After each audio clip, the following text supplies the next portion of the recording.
My partner thought ghosting me would make me panic and apologize. I didn't react at all. What happened after that silence made her realize she had completely misjudged who held control. So you're really not going to say anything? I looked up from my laptop. She was standing in the doorway with her arms crossed, that familiar expression of controlled frustration plastered across her face. The one that usually worked. I went back to typing. Unbelievable, she muttered, grabbing her purse from the counter. The door slammed 30 seconds later. That was 3 days ago. Hey viewers, before we move on to the video, please make sure to subscribe to the channel and hit the like button if you want to see more stories like this. I'm 29, been with Rebecca for almost 4 years, living together for 2. We'd been through the usual relationship ups and downs, but lately something had shifted. The arguments weren't about dishes or whose turn it was to do laundry anymore. They were about power. Who apologized first? Who backed down? Who needed who more? And I just realized I was tired of playing a game I never agreed to. My phone buzzed on the coffee table. I glanced at it. Rebecca's best friend, Katie. Hey, Rebecca mentioned you two had a fight. You okay? I set the phone face down and returned to the documentary I was watching. Here's the thing about silence. Most people can't handle it. They fill it with assumptions, with narratives they create in their own heads about what you must be thinking or feeling. Rebecca had done this before, the strategic ghosting. She'd disappear for a day, sometimes 2, not responding to texts or calls, making me wonder if we were over, if she'd found someone else, if I'd crossed some invisible line I didn't know existed. And every time, like clockwork, I'd panic. I'd send the apology text. I'd show up at her office with coffee. I'd grovel just enough to make her feel like she'd won whatever silent battle we'd been fighting. But something broke in me during our last argument. We'd been at dinner with her work colleagues, some corporate networking thing she'd insisted I attend.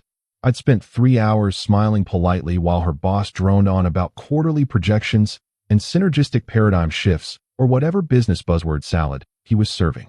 On the drive home, she'd started in on me. You barely said anything tonight.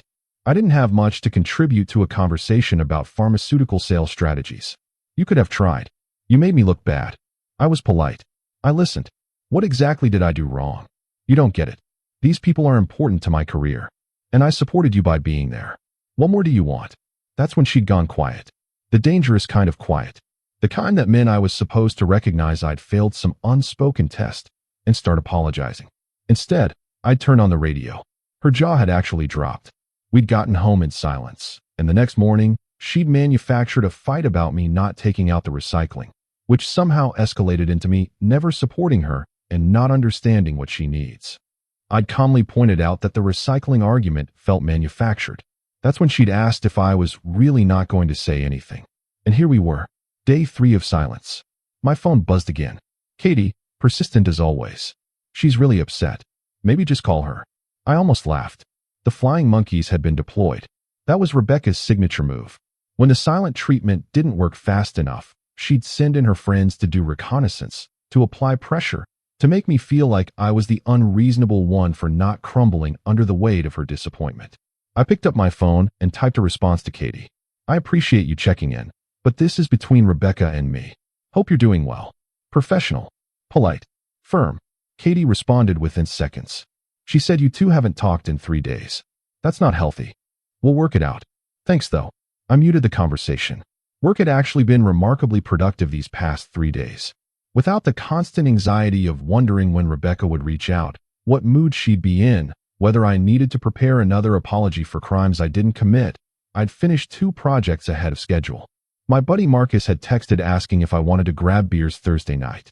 Normally, I would have checked with Rebecca first, navigated her calendar, made sure I wasn't accidentally double booking some event she'd mentioned once 3 weeks ago that I was supposed to have memorized.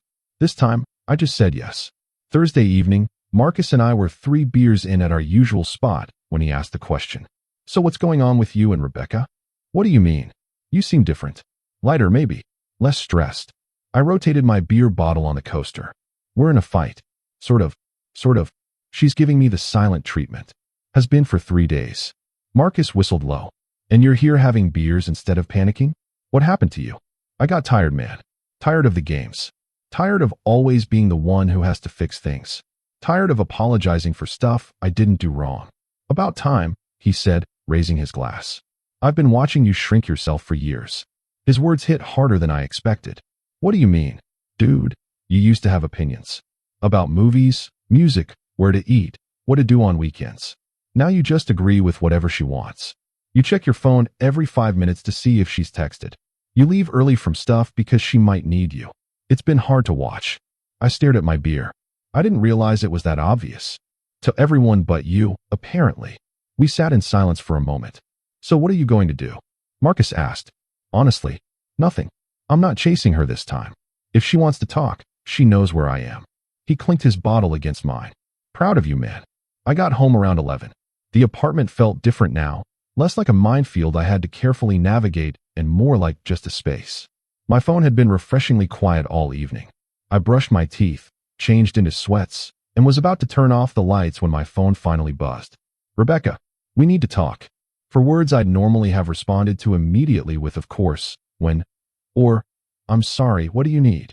Instead, I read it, set the phone down, and went to bed. I'd respond in the morning. On my timeline. Sleep came easier than it had in months.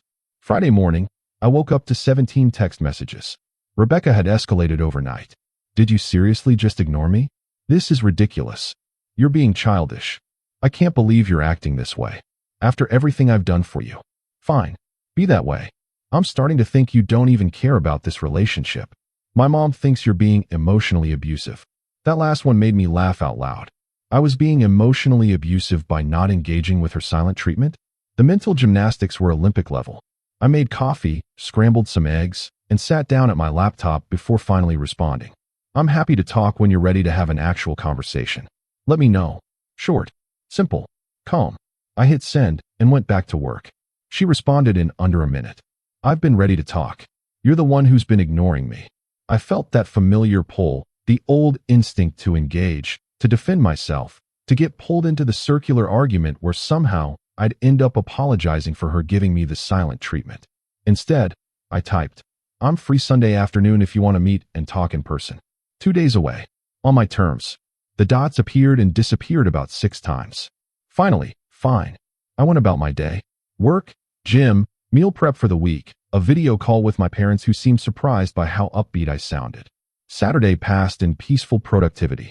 I deep cleaned the apartment, not because I was trying to impress Rebecca or avoid an argument about housework, but because I actually wanted to. I watched a movie I'd been meaning to see for months, one Rebecca had dismissed as not her thing, so I'd never bothered. I cooked an elaborate dinner just for myself, something I used to do before we moved in together, before my hobbies became negotiations and my preferences became compromises. Marcus texted asking how I was holding up. Honestly, better than I have in a long time. Sunday morning, Rebecca texted at 9. Can we meet at the coffee shop on 3rd instead? 2 p.m. Public place. Interesting choice. Sure, see you then. I arrived at 1:55, ordered my coffee, and sat down at a corner table. Rebecca walked in at 2:07, which was early for her. Usually, she ran at least 15 minutes late. She looked tired. Good tired or stressed tired, I couldn't tell. She sat down across from me without ordering anything. So, she started. So, you're really not going to make this easy, are you? I took a sip of my coffee. I'm not trying to make anything hard. I'm just not playing the game anymore. What game? The one where you disappear, I panic, I apologize for things I didn't do wrong, and we reset until the next time. That game.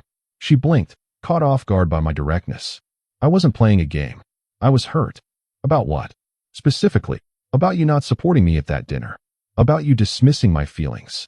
I sat through 3 hours of a work dinner for your career. I was polite and engaged. What I didn't do was pretend to be an expert in pharmaceutical sales. And when you picked a fight about recycling the next morning, I pointed out that it felt manufactured. Neither of those things warrants a 3-day silent treatment. She opened her mouth, closed it, then opened it again. You've changed. Yeah, I have. I realized something this week. What? That I've been so afraid of losing you that I've been losing myself instead.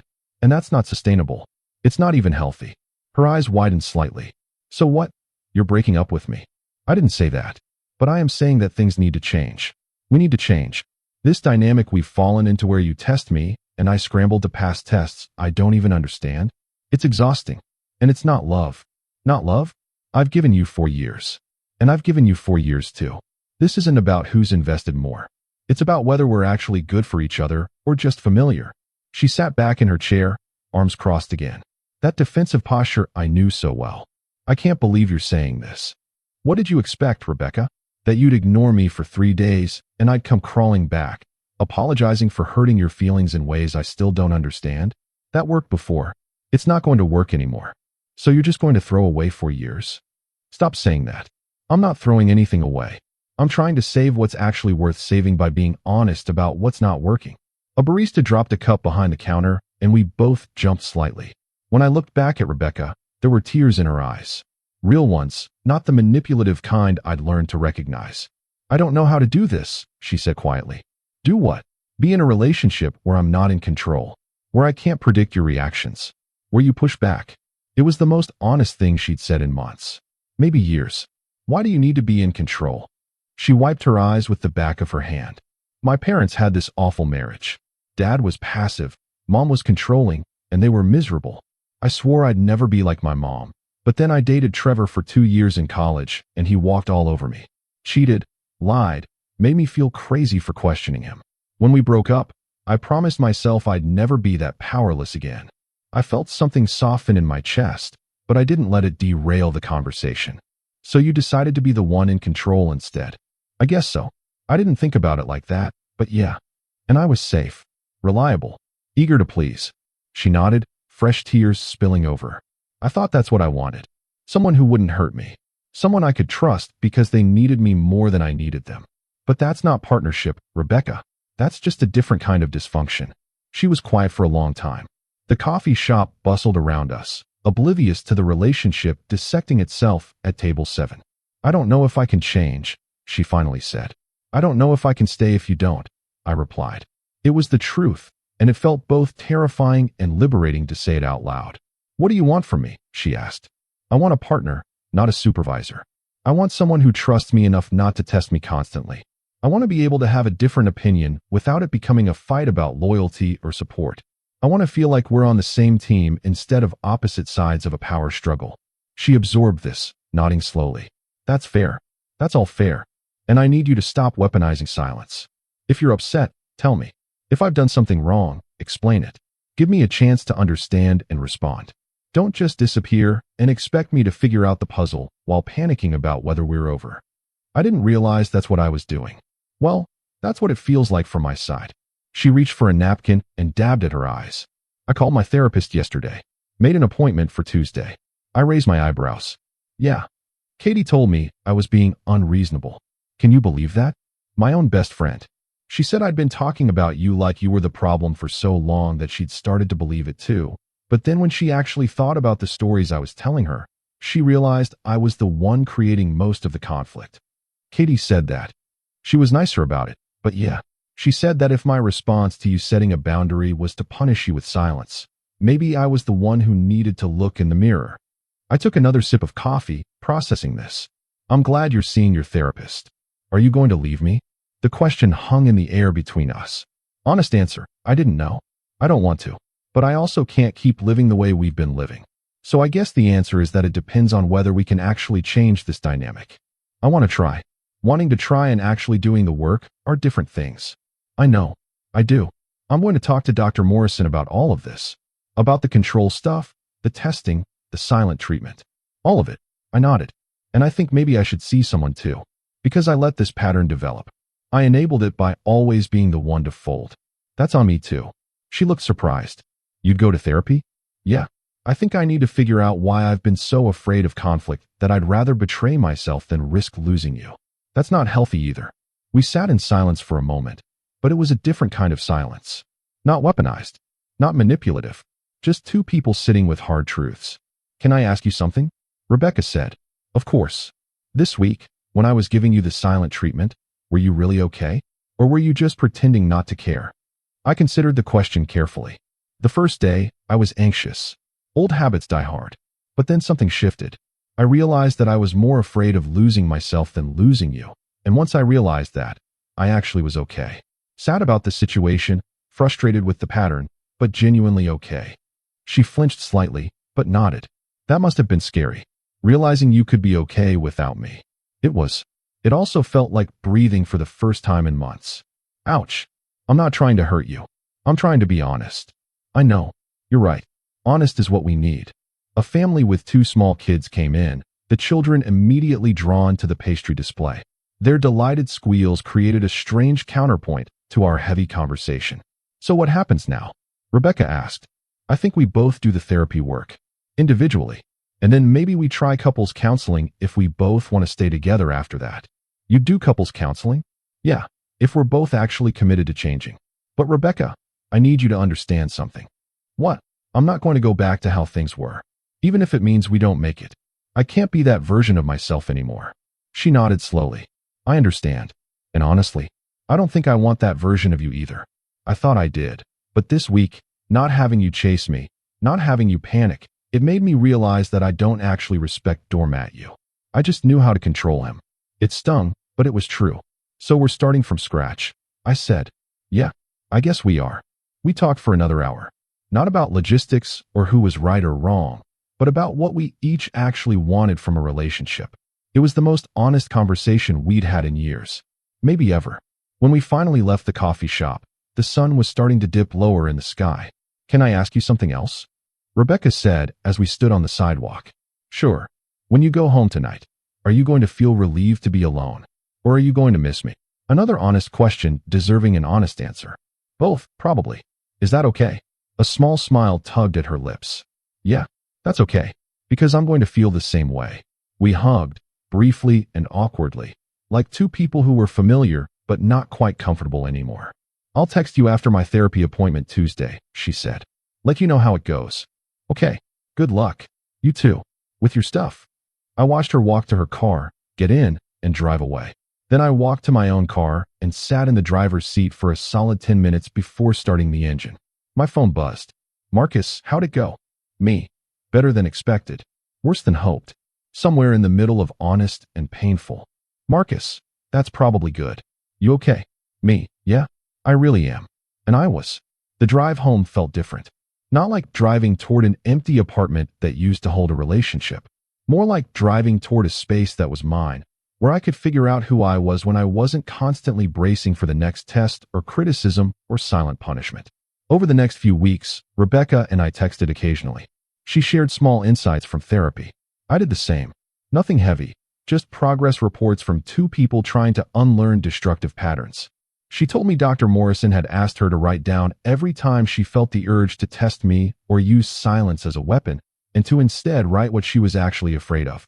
The list was apparently long and revealing. I told her my therapist, a guy named Kenneth, had asked me to identify moments when I betrayed my own boundaries to keep the peace. That list was even longer. We didn't see each other for 3 weeks. It felt both strange and necessary, like resetting a broken bone. It has to hurt before it can heal properly. Week 4, she asked if I wanted to get dinner. Nothing fancy, just the Thai place we used to love before everything got complicated. I almost said no, not because I didn't want to see her, but because I wanted to make sure I was saying yes for the right reasons. After thinking about it for a day, I agreed. We met on a Wednesday evening. She looked good, more relaxed than I'd seen her in months. We ordered our usual dishes, then immediately laughed because we'd both been worried about suggesting something the other person wouldn't like. Old habits. Dr. Morrison says I use control as a defense mechanism against abandonment, Rebecca said after the server left. Apparently, if I can control your reactions and responses, I can convince myself you'll never leave. But the irony is that the control is what pushes people away. Kenneth says I use compliance as a defense mechanism against rejection. If I can just be agreeable enough, perfect enough, then no one will have a reason to leave me. But the irony is that I disappear in the process. We both sat with that for a moment. We're kind of a perfect storm of dysfunction, aren't we? She said. We're. Past tense. We're working on it. Right? We're. Dinner was good. Not perfect, not magical, but genuinely good. We talked about work, about our families, about the documentary series I'd been watching, and the book she'd started reading. Normal things. Relationship things without the weight of warfare. When the check came, we split it without discussion. Another small shift. Can I ask you something? Rebecca said as we walked to our cars. I braced myself slightly, old instincts kicking in. Yeah. Do you think we can actually do this? Build something healthier? Honestly, I don't know. But I think we have a better chance now than we did a month ago. Because we're being honest? Because we're being honest, and because we're doing the work individually. You can't build a healthy relationship with two unhealthy people. She nodded. Kenneth's wisdom? Nah, that one's mine. She smiled, genuine and warm. Look at you having insights. I've always had insights. I just learned to keep them to myself. Ouch. But fair. We reached her car first. Same time next week? She asked. Yeah, I'd like that. This time the hug was less awkward. Still not quite right, but better. I watched her drive away again, and this time it felt less like an ending and more like a pause. A breath between chapters. That night, I called Marcus to fill him in. So you guys might actually make it, he said. Maybe. Or maybe we'll do the work and realize we're better as people who used to date. Either way feels okay. Damn, dude. When did you get so zen? When I stopped being afraid of the wrong outcome. Which is staying in something broken because I'm too scared to admit it's broken. Marcus was quiet for a second. That's deep, man. You should put that on a throw pillow. I laughed. Yeah, maybe I will. We're 6 weeks into this new phase now. Rebecca and I see each other once, sometimes twice a week. We're taking things slow, relearning each other, building something from the ground up instead of trying to renovate a condemned structure. Last week, she disagreed with me about something, just a small thing about where to eat. Old me would have immediately caved. New me said, okay, but I'm really craving Mexican. What if we do your choice this week and Mexican next week? She'd stared at me for a second, and I braced for the fallout. Instead, she'd grinned. That works. See, we can compromise without it being a whole thing. It was such a small moment, but it felt massive. Yesterday, I almost fell back into old patterns. She'd seemed distant over text, and I'd felt that familiar panic rising. The urge to send multiple messages, to check in, to fix whatever was wrong before I even knew if something was wrong. Instead, I put my phone down and went for a run. When I got back, she texted, sorry, crazy day at work. Want to grab coffee tomorrow? That's it. Not a test. Not a punishment. Just a busy person communicating when they had the bandwidth. I don't know where this ends. Maybe Rebecca and I figure it out and build something real and healthy. Maybe we do the work and realize we're better apart than together. But here's what I do know. That week of silence she thought would break me actually saved me.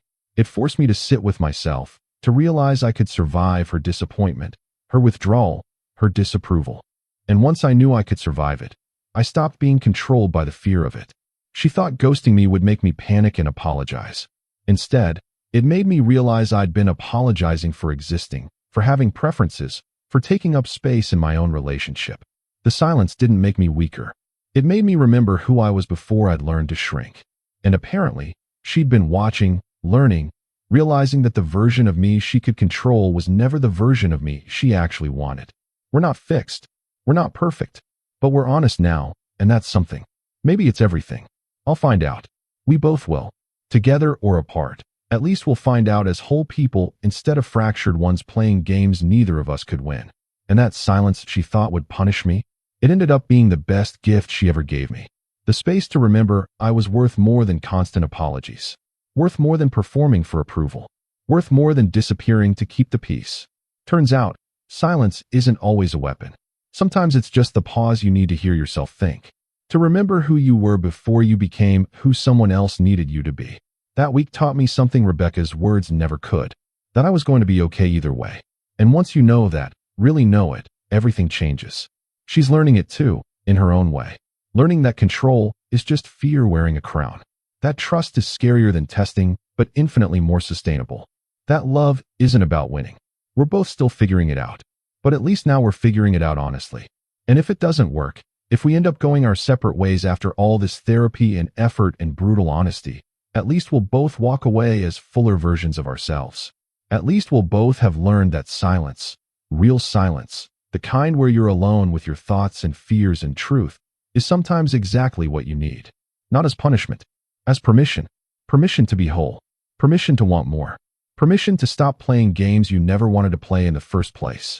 Rebecca thought that silence would make her realize who held control. She was right about that part, just wrong about the answer.